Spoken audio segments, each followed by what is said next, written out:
친구들 안녕, 반가워요. 우리 저번 주에 이어서 이번 주도 이렇게 비대면으로 영상 예배로 함께하게 되었는데, 우리 다음 주에는 대면하면서 서로 얼굴 보면서 교회에 나와서 예배 드릴 수 있어요. 다음 주에는 부모님 손 꼭 잡고 우리 교회에 나와서 함께 재밌게 예배 드려요. 그럼 오늘 예배도 시작하겠습니다. 두 손 모으고 두 눈 감고 기도하겠습니다. 사랑의 하나님 아버지, 감사합니다. 우리 친구들이 이 자리에 나와 하나님께 예배하게 하심에 감사합니다. 오늘 말씀을 잘 듣고 하나님의 영광만을 나타내는 우리 친구들이 되도록 도와주세요. 그리고 주님께서 항상 보호하여 주셔서 언제 어디서나 아프지 않고 하나님만을 찬양하는 우리 친구들이 되도록 도와주세요. 예수님의 이름으로 기도드립니다. 아멘. 오늘은 헌신하는 삶이라는 제목으로 말씀 나누겠습니다. 오늘 말씀은 룻기 1장 16절 말씀입니다. 제가 봉독할게요. 룻이 가로되 나로 어머니를 떠나며 어머니를 따르지 말고 돌아라 강권하지 마옵소서.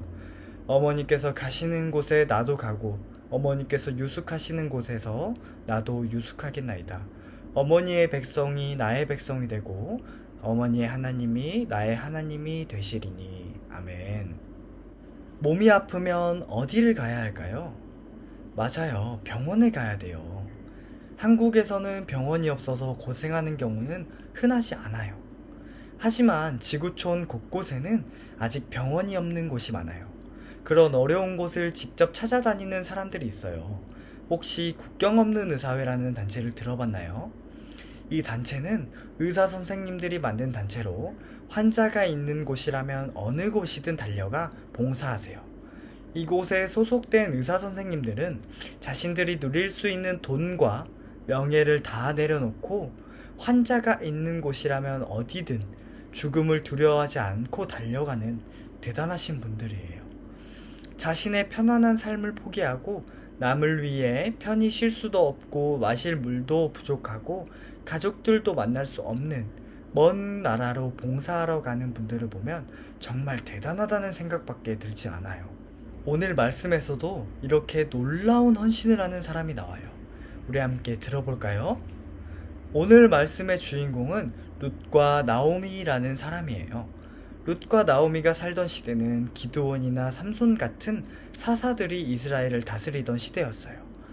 어느 날 이스라엘에 큰 흉년이 들어 나오미는 흉년을 피해 이방 땅 모압 지방으로 이사를 가게 되었어요. 하지만 이사를 가고 얼마 되지 않아 나오미의 남편 엘리멜렉이 죽고 말았어요. 사랑하는 남편을 잃은 나오미의 마음은 얼마나 아프고 힘들었을까요? 하지만 나오미는 든든한 두 아들이 있었기 때문에 슬픔을 이겨내고 다시 일어날 수가 있었어요. 그리고 얼마 뒤 나오미의 두 아들은 오르바와 룻이라는 모압 지방의 여인들과 결혼해요. 두 아들의 결혼은 나오미의 희망이 되었을 거예요. 이제 자녀를 낳고 행복하게 살 일만 남았다고 생각했지만 그곳에서 거주한 지 10년쯤 되었을 때 나오미의 두 아들이 모두 죽게 된 거예요. 얼마 후 나오미는 고향 땅 소식을 듣게 되었어요. 자신이 떠난 고향 땅을 하나님께서 잘 돌봐주셔서 그곳에 흉년이 그치고 먹을 것이 많아졌다는 이야기였어요. 그래서 나오미는 다시 고향 땅으로 돌아가기로 마음먹었어요. 두 며느리와 함께 유다 땅으로 돌아가던 나오미는 과부가 된 며느리들의 처지가 자신처럼 불쌍하게 보였는지 며느리들을 집으로 돌려보내려고 했어요. 너희는 너희 어머니의 집으로 돌아가라. 나오미의 계속적인 권유에 오르바는 입을 맞추고 고향 땅인 모압으로 돌아갔어요. 하지만 룻은 아무것도 남지 않은 나오미를 홀로 남겨두고 떠날 수가 없었어요. 룻은 끝까지 나오미를 따라가겠다고 말했어요. 룻이 나오미를 따라가겠다는 결심은 절대 쉽게 내린 결정이 아니에요. 아직 나이도 젊고 할 수 있는 것도 많은데 고향 땅을 떠나 남편도 없이 시어머니를 혼자 모시고 사는 것은 아무나 할 수 있는 일이 절대로 아니었어요. 룻의 이런 결심은 다른 사람들이 보기에는 어리석은 결정처럼 보였어요. 왜냐하면 룻은 사회적으로 약한 사람일 수밖에 없는 남편을 잃은 외국 여인이기 때문이에요.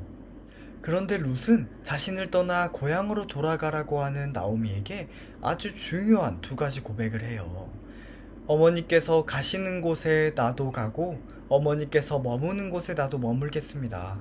어머니의 백성이 나의 백성이 되고 어머니의 하나님이 나의 하나님이 되실 것입니다. 이 고백의 의미는 첫째, 룻은 사랑하는 부모님과 헤어져 이제 시어머니인 나오미와 함께 살겠다고 고백하는 거예요. 오르바처럼 고향으로 돌아간다면 룻은 다시 부모님과 함께 살 수도 있고 다시 결혼해서 행복하게 살 수도 있었을 거예요. 하지만 그것을 포기하겠다는 거예요. 둘째, 모압에서 태어나 살아왔지만 이제 유대인으로 살아가겠다고 고백하는 거예요.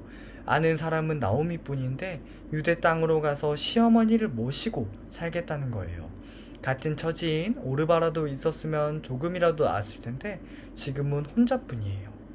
셋째, 모압 땅에서부터 평생을 섬겨온 우상을 포기하고 하나님만을 섬기겠다는 고백이에요. 다른 사람을 위해 미래를 포기하고 고향을 떠나며 평생을 믿어온 종교까지 모두 바꾸겠다는 이런 롯의 모습은 헌신이라는 두 글자밖에 떠오르지가 않아요. 룻은 어떻게 이렇게 헌신하는 삶을 선택할 수가 있었을까요? 룻과 나오미가 살던 시대는 사사 시대라고 했어요. 이때는 왕이 없던 시대였어요.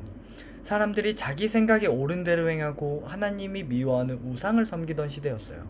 그러나 룻은 시어머니 나오미의 하나님을 향한 헌신을 보며 하나님이 주인 되는 삶이 얼마나 큰 복이며 은혜인지 알게 되었을 거예요.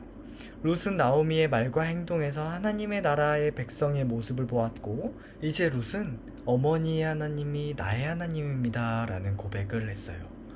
보아스는 룻의 헌신적인 모습을 보고 결혼했어요. 이렇게 이루어진 룻과 보아스의 헌신으로 나오미의 슬픔과 괴로움은 치유되고 회복되었어요. 이처럼 한 사람의 헌신은 또 다른 헌신을 낳게 되고 또 다른 헌신으로 이어졌어요. 하나님은 이러한 헌신에 최고의 복을 주셨어요. 룻과 보아스는 결혼하여 오벳이라는 아들을 낳았어요. 그리고 오벳은 다윗 왕의 아버지인 이새를 낳았어요. 이렇게 예수님의 족보에 오르는 영광을 주신 거예요. 친구들, 우리는 하나님 나라의 백성이 맞나요? 하나님의 백성으로서 하나님이 주인 되시는 삶을 살아야 하는 것도 맞나요? 그렇다면 어떻게 사는 것이 하나님께서 주인 되시는 삶일까요? 그것은 바로 하나님의 백성으로서 하나님이 나의 주인이심을 고백하며 나를 위해서가 아닌 룻처럼 내 이웃을 위해 헌신하는 삶을 살아가는 거예요. 하나님 나라의 백성은 하나님이 주인 되시는 삶, 내 이웃을 위해 헌신하는 삶을 포기하면 안 돼요. 이렇게 룻처럼 이웃을 위해 헌신하는 마음으로 하나님의 영광을 나타내는 우리 친구들이 되기를 주님의 이름으로 축복합니다. 이제 기도하고 예배를 마치겠습니다. 사랑의 하나님 아버지 감사합니다.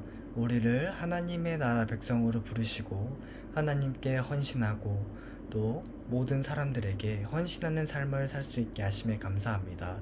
우리가 조금 부족하고 아는 것도 없고 가진 것도 많이 없지만 하나님께서 우리의 삶을 돌보셔서 우리가 온전히 헌신하는 삶을 살도록 도와주세요.